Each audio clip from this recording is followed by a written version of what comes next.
Riḍván, the king of festivals.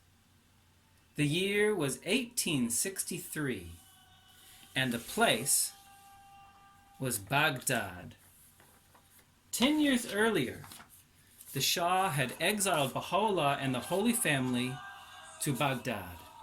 The hope was to snuff out the light of the Bahá'í faith, to put it out.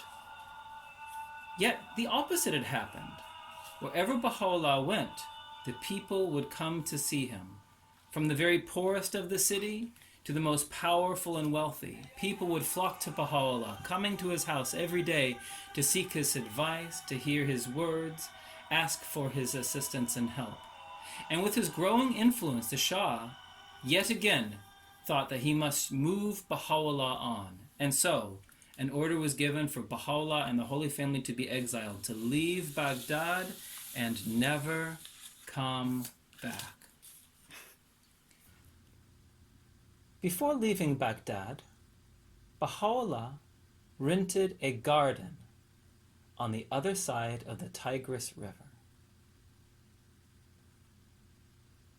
There were 4 aisles of palm trees.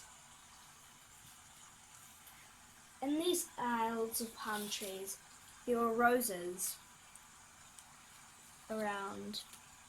In the middle of the garden, a tent was raised, in which Baha'u'llah and those around him stayed for 12 days.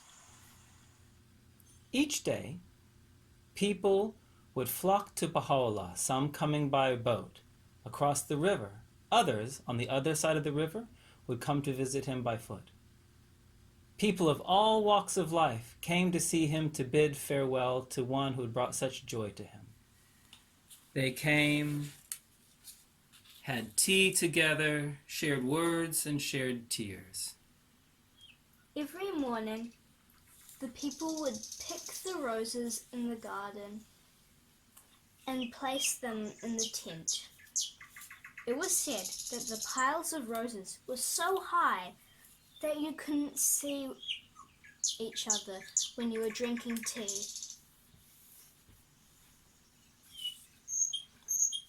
Every night, Baha'u'llah roamed the aisles, reciting words of God and writing them down. While he was doing this, nightingales from the trees above would sing their song.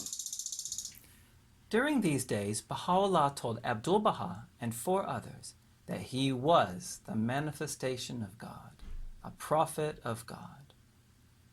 On the 9th day, the rest of Baha'u'llah's family joined them in the garden.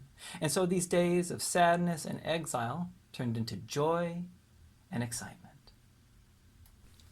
On the 12th day, they all left the garden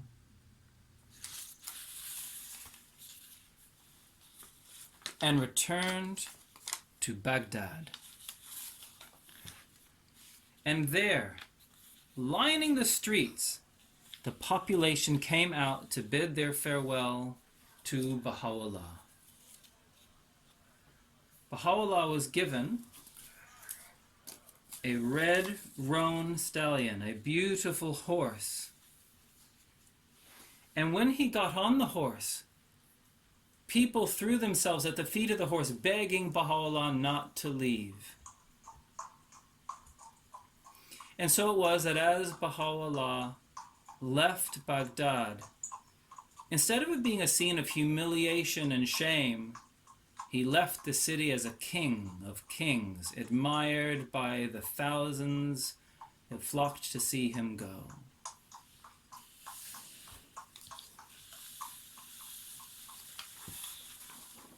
And these 12 days are known as Riḍván, the king of festivals.